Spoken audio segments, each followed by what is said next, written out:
Pemirsa, terima kasih Anda masih bersama dengan kami dalam Berita Papua. Dan bagi Anda yang baru saja bergabung bersama kami, akan kami sajikan kembali 3 berita utama kami di hari ini.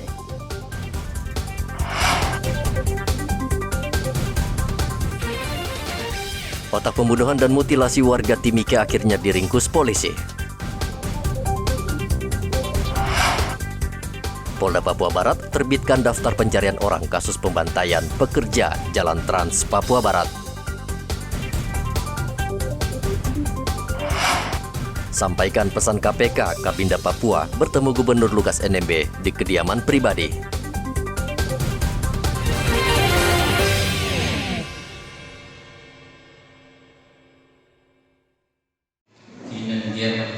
Keberadaan Majelis Taklim atau kelompok pengajian ibu rumah tangga di Merauke terus berkembang pesat.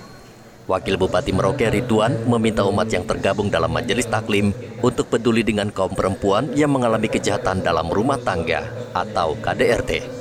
Permintaan tersebut disampaikan Ridwan ketika menghadiri Majelis Taklim Bulu Patila Wajo, Sulawesi Selatan saat peringatan Maulid Nabi Ahad kemarin.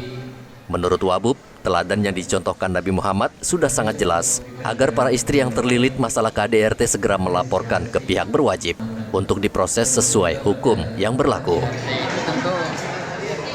Tentu itu adalah kasus kecil yang memang harus kita semua peduli, kiranya jangan pernah ada terjadi lagi, karena itu bisa secara hukum bisa dilaporkan aja kepada polisi, laporkan kepada tokoh agama, tokoh masyarakat, tokoh adat masing-masing, tokoh paguyuban, sehingga masalah ini tidak sampai meluas untuk menjadi perhatian kepada yang lain, jangan sampai mereka KDRT lagi, dan itu ada hukumannya. Laporkannya kepada Kapolres, siapa yang merasa itu. Saya rasa itu yang begitu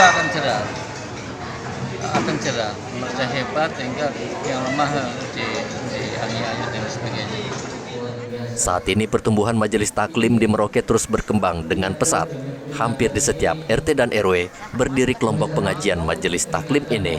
Muhammad Ridwan melaporkan dari Merauke, Papua.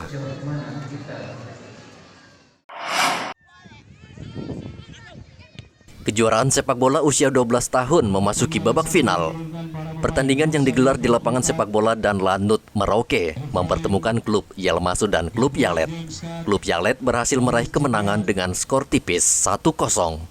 Klub Yalet berhak meraih piala tetap dan Lanut dan piala tetap Bupati Merauke serta uang pembinaan. Kejuaraan sepak bola dan Lanut Cup yang pertama ini diikuti 24 klub.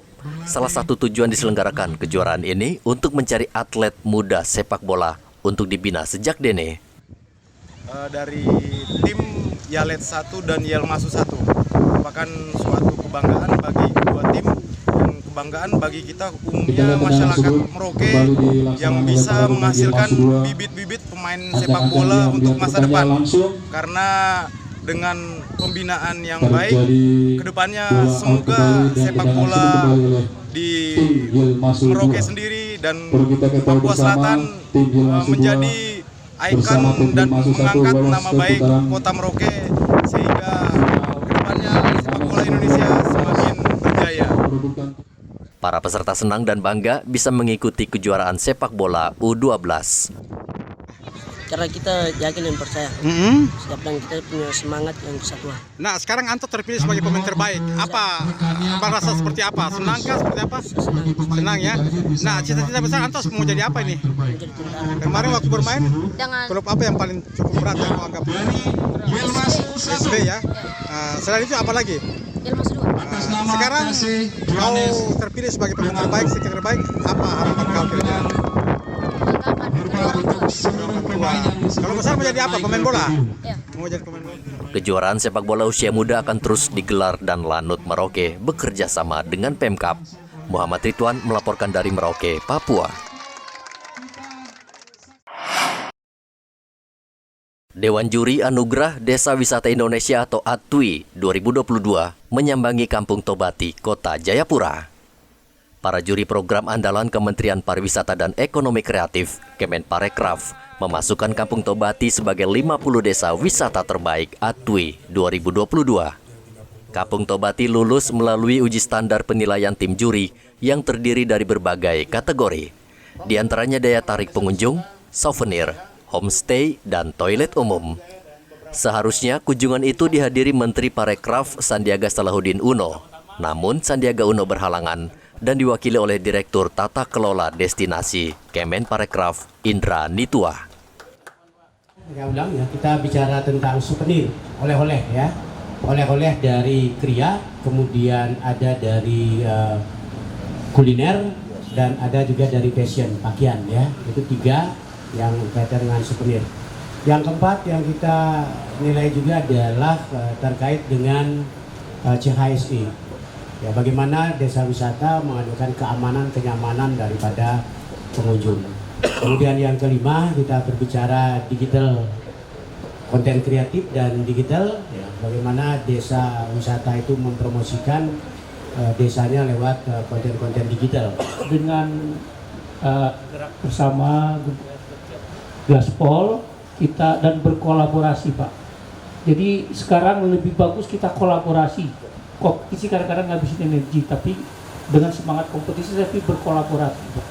Kolaborasi bersama-sama dengan kampung sekitar, nanti naik lagi ke level kecamatan, naik lagi ke level kabupaten kota, sehingga menjadi destinasi-destinasi wisata yang banyak. Banyak kenapa? Perlu banyak karena supaya orang lebih lama tinggal di kawasan itu. Lebih banyak ngeluarin uang para wisatawan. Jadi harus berkolaborasi. Nggak bisa desa Tobati sendirian. Ada desa Tobati, desa Yoboy, segala macam. Bekerja sama lah. Karena manfaatnya akan untuk masyarakat. Kalau makin banyak homestay-nya, nanti makin bagus, makin banyak pengunjungnya, makin bagus, selalu itu. Di Kampung Tobati ada sebuah area yang disebut lapangan timbul tenggelam. Keunikan area tersebut yakni saat air pasang akan tertutup air dan kembali muncul ketika air surut. Kampung Tobati juga memiliki taman wisata Teluk Yo Teva di dalam Teluk Yo Sudarso. Selain itu, Kampung Tobati juga memiliki kekayaan adat dan budaya. Salah satu yang khas adalah rumah adat Kariwari suku Tobati. Epen Kataren melaporkan dari kota Jayapura, Papua. Pemirsa, informasi tadi mengakhiri jumpa kita dalam Berita Papua. Saya Heri Orun mewakili seluruh kerabat kerja yang bertugas mengucapkan terima kasih atas kebersamaan Anda. Selamat pagi, selamat beraktivitas, dan wanyambe.